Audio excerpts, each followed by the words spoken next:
Hello, welcome back to my channel. My name is Daramola. I talk about finance, business, and investment. I'm just so happy because I have something very important I want to really share out to the world. And it's a book I'm reading. I won't tell you the name of the book now. I'll do that when I want to go deep into what we have for today. But we're going to be talking about building a successful business. Building a successful business. And this content, or what we want to be sharing today, or what I want to be sharing today, is going to help you if you're interested in starting your business. These are truths you need to put into practice to help you have a huge success in your business. And this is not what I just formulated, it's what I practice, but these are truth from successful, well reserved people in business. People that have multi-billion business, and they are applying this secret to help them succeed in the business, and they are now coming out to share it to us in the world, and we are putting it into practice. So if you're a manager, if you're a CEO, if you want to start up a business, or if you have a business, this truth is going to help you. So do well to get your pen, your biro, so your book, so you can actually jot down the important truth you have here, so you can put them to practice. Remember, the Bible says you shall know the truth, and the truth shall set you free. So you need to know the truth. You need to put the truth into practice, because that's very important. Because you can listen and not practice, and that makes no difference entirely. So you have to learn this truth, then put them to practice in your little business or your big business. And just watch out and see how the transformation is going to be as you start practicing these things in your business. So if you're interested in business, finance, and investment, I want you to subscribe, like, and share. I want you to comment. We have a target of reaching 100. Don't think my goal is small. We have a target of reaching thousands and millions subscribers. But very important, we have this achieve this target of first 100 subscribers, and I want you to be part of this family. So do well, support me, like, share, subscribe, and comment. Okay, so let's go deep to what we have for today. How to build successful business. Now, the author of this book is called Timon Fertitta. Now just go read about Timon Fertitta. Yes, chains of restaurant, over 400 restaurants he has in the world. And he wrote this book, Shut Up and Listen. And part of what he discussed in this book is what I want to be sharing with you. Now, I practice some of these things, and some of these things are eye-opening to me, but it's important for me to share it out, because I'm also learning as I'm sharing it out, because it took me time to prepare this content and to prepare myself for whatever I want to say. And these are truths that will help in businesses, and I want you to be part of it if at all you haven't read the book. And if you have read the book, it's going to be a refreshment of your memory. So we are going to be talking about three things today. The first is you are in the hospitality business. Don't worry, I'll explain it. You're in the hospitality business. The second is understand your market. And the third is understand your number. Understand your number. Obviously, this is something related to finance and accounting and all of that, but it's very important, because there's a point I want to hit here, which is very, very important, that every entrepreneur, every business manager, every CEO needs to understand, so you don't fall victim, because there are some Fortune 500 companies that have gone down the drain because they neglected just this simple truth. So let's dive deeper to the first point. You are in the hospitality business. Yeah, that's very true, because you are in the hospitality business. And don't tell me that I'm not building a hotel. I'm not into the hotel business. So I don't think I'm in the hospitality business or a restaurant. No.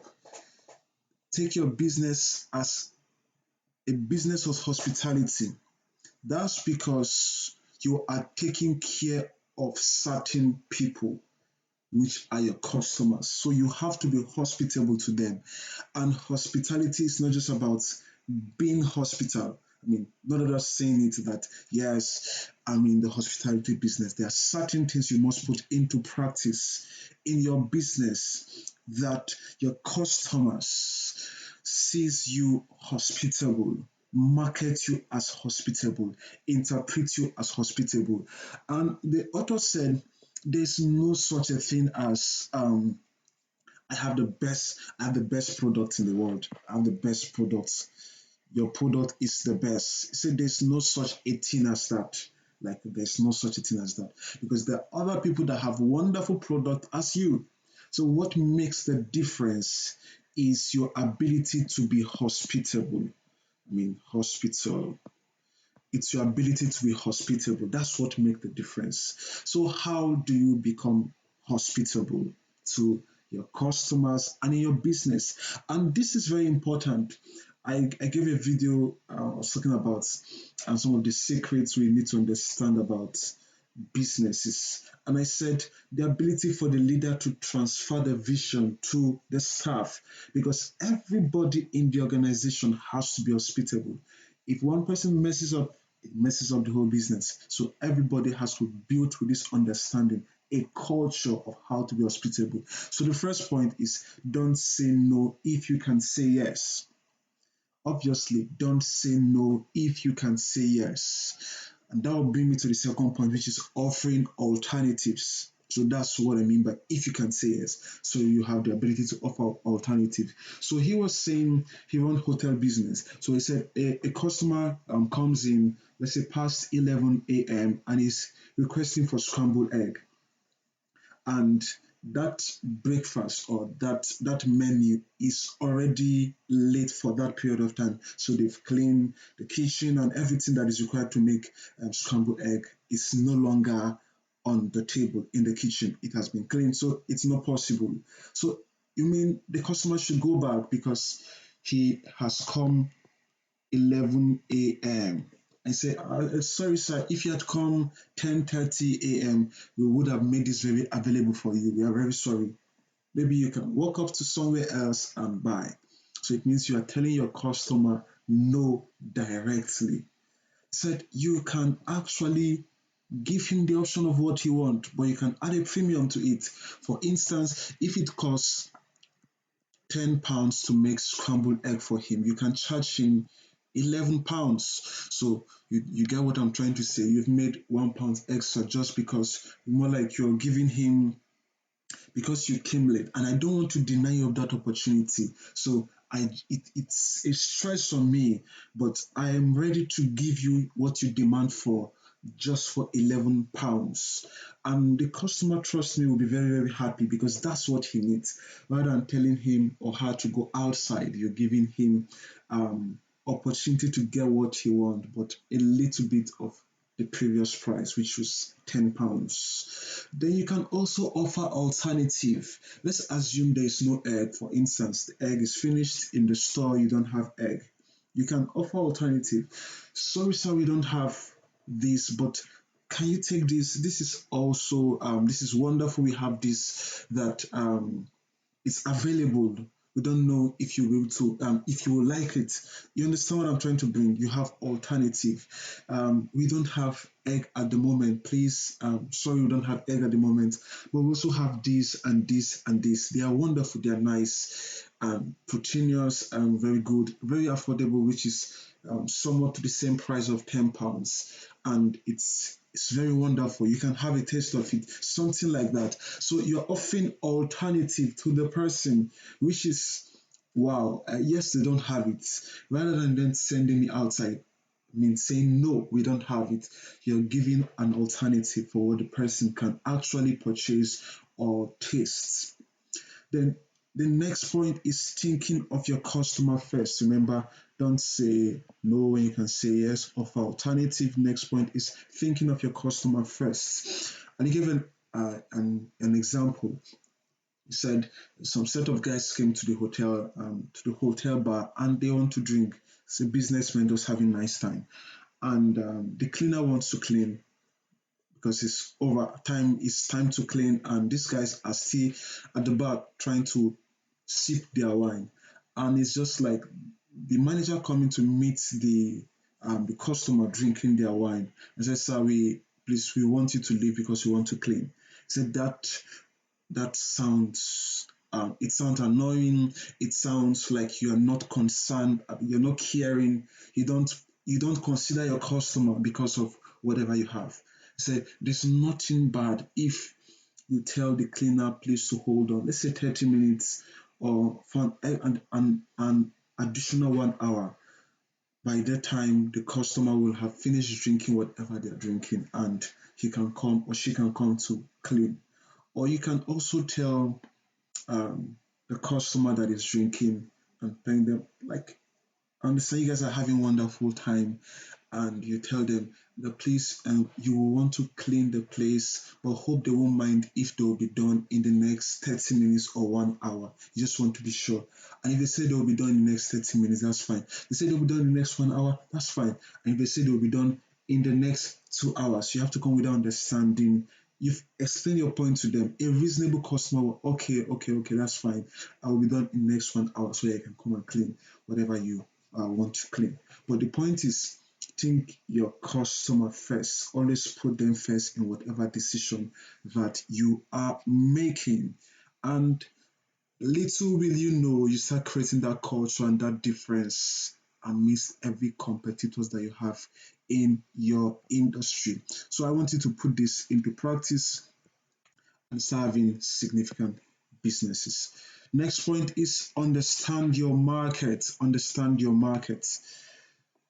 First, you must know your industry. What industry are you? Are you in the hospitality industry? Are you in the finance industry? Are you in the education industry? Are you in the mining industry? Are you in the technology industry? Are you in the financial technology industry? You need to understand because we have industries, we have industry. Where's my pen? Okay, you have industry, in that industry there could be sub-industry. Yeah. So you can be in the technology industry. So in technology industry, you have financial technology, you have agricultural technology, you have biological technology. So these are so you must understand your industry or your sub-industry. That's very, very important. I just try to break that to a level you can be able to understand what I'm trying to say. So you have this industry, which is the technology industry. We also have the sub-industry, which is the different kind of technology businesses we have in that technology industry. So you have to know where you are. That's very, very important because it's going to help you to know who your customers, your competitors are. Sorry, it's going to help you to know your competitors. Remember, know your industry. The second point is know your competitors. So you know who is producing the same product as yours. For instance, we have Dell computers, we have HP computers, we have Samsung computers, we have Compaq computers, we have Acer computers. Now, these guys are producing computers, maybe desktop, laptop, whatever, but they are producing the same product. You understand me? And it means they are competitors. So you have to know who are your competitors in your industry or in your sub industry. You have to know who are your competitors. You have to know who is offering a substitute product to yours. That's very important because you can say, well, this guy is not producing computer or laptop, but he's now producing a tablet. So it means instead of me using a computer, sometimes I can a laptop, I can decide to use a tablet. So that's a substitute product because it's almost serving the same function. So you must understand that those guys are your competitors also, those offering the substitute product. So you must know who are your competitors in your industry or your sub-industries, who is producing the same product as yours and who has the substitute product as yours. We talk about your laptop, I hope I do it right, your laptop, and we have tablets. Understand me? So um, say history produces this, and this is produced by Apple. Don't mind my handwriting. So we have HP producing this, and this is manufactured or produced by Apple. So we can see that they are competitors. This is producing laptop, this is producing a tablet. So you must understand your competitors. You also this will help you to understand your price also. So you must understand your price because you have a goal of reaching out to a lot of people. You want to be hospitable to a lot of people. I know you can have a big brand like Apple that, well, might not be. Not everybody might be able to afford it, but the point I'm trying to bring is you want to get as much people as possible. So you must be able to make sure that your price match whatever you are selling. So that's why you must understand your competitors. You must understand those producing substitute products to yours, those in your industry, those in your sub industry. You must understand them, the pricing they have for their products. So you don't overprice, so you don't underprice and scare your customers away or end up making losses because you're trying to attract a lot of customers. That's very important point. So understand your price. Now gather information from trends and demand. So a customer works in your store and he's asking for this particular product or he's asking for this particular product or someone has come or five people have walked into the store or your restaurant and have demanded for this particular product. So that could give you a signal that there's something that is happening. Let's say it happened the first time, the first day, the second day, the third day, the fourth day. That could give you a signal that there's something that is happening. It's either there's a demand for this product or possibly where they are getting the products is no longer available. So they are now tripping into your store because they feel maybe you have it for available for them. So that's where you can take advantage of certain things because it's a trend, it's actually on demand. So you should take advantage of it. So these are ways you can be able to get what is happening. Social media, a picture is coming up, is popping up, a video is popping up. I mean, videos with the same contents are popping up. So it's giving you information of whatever is happening so you can take advantage of it as a business owner. That's very, very important tenets that you must put into practice in your business if you want to start having the results you desire. The next point and the final point is understanding your numbers. Understand your numbers. This is very important. A lot of big businesses have, have actually defunct, have closed down because of little financial errors. And the first point I want to bring is what is your working capital? So, what is working capital? Working capital, WC, is equals to um, current assets minus your current liability. So, this your current assets can include account, receivable, inventories, cash in bank, um, liquid asset that you can easily convert to shares to cash in very very short period of time. These are all your current assets minus your current liabilities, that is accounts payable, those you are owing, you want to pay, and your debts. So because your working capital is what you need to get your business running always.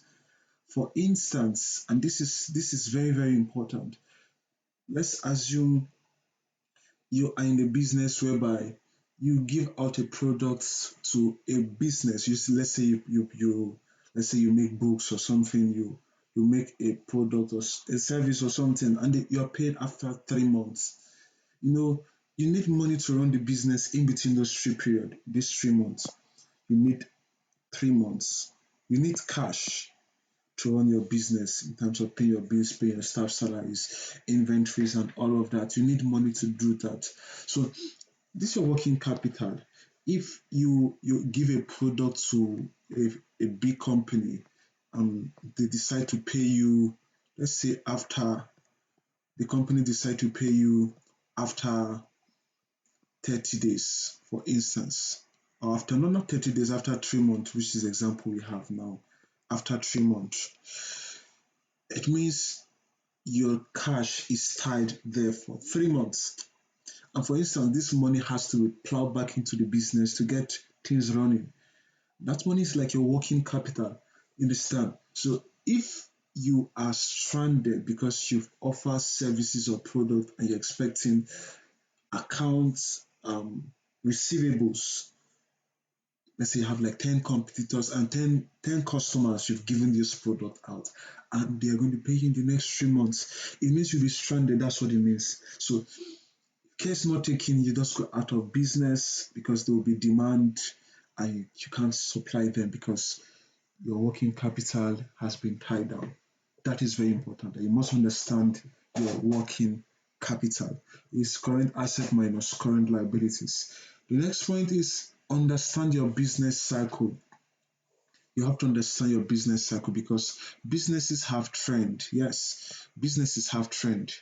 It can be you go up, you come down, go up, you come down. Some businesses are actually making a lot of sales at the peak during the Xmas period.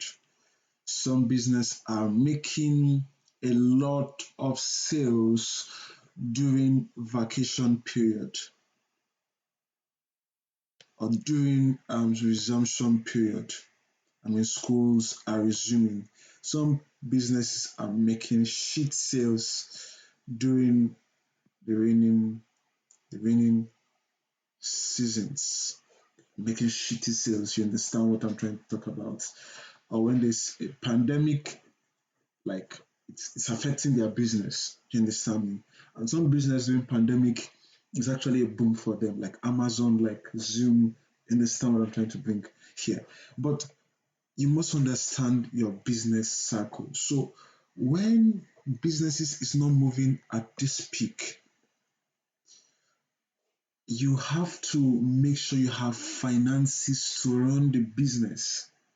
You have to make sure you have finances to run the business.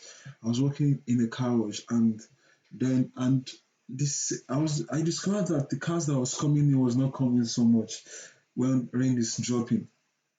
And let's assume we have a lot of rain in that period. We will still be paid.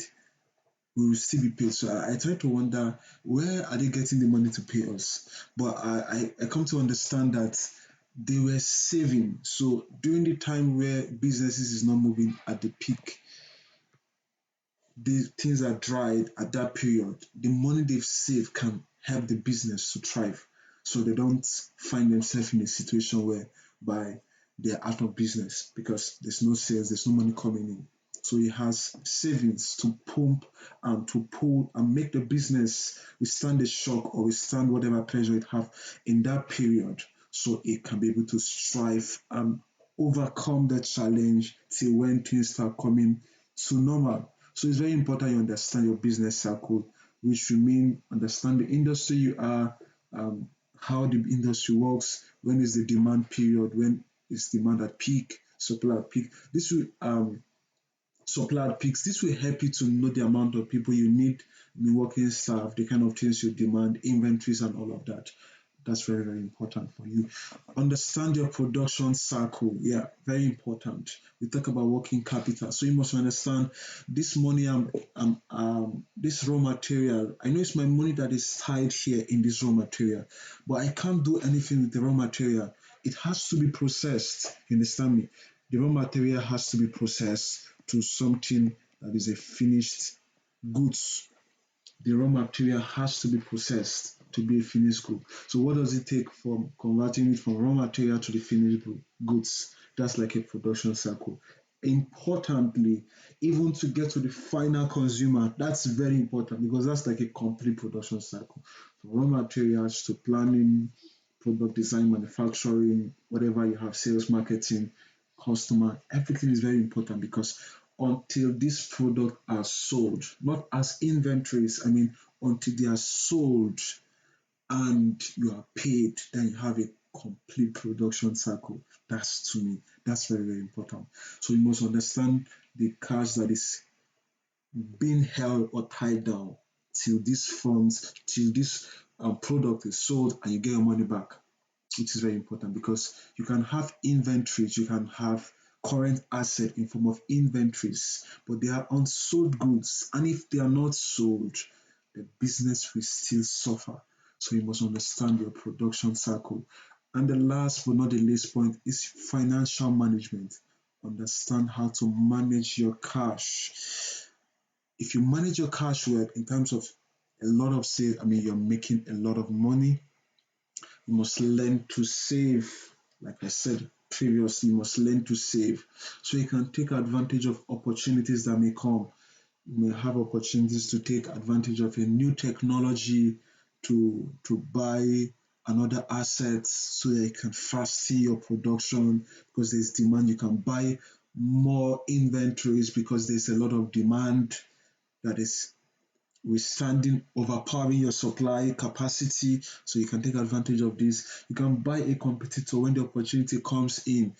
A business was liquidated and is your competitor or is in your industry or your sub industry, you can take advantage of them as long as your tenants, your fundamentals are in place. Because when you are expanding, you must also learn to consolidate how you can be able to manage these businesses together. That's very, very important. So, financial management is very key and you should take advantage of them. So, the first point is you're in the hospitality business. The second point is that you must understand your market, and the last point is that you must understand your numbers. And as you begin to put this to practice, I'm sure your business is gonna change. I still have a lot I'm gonna share, but if this has helped you, please like, share, subscribe, comment, and also ask your question if you have any. My name is Damola. Thank you for listening. Cheers and bye for now. See you next week.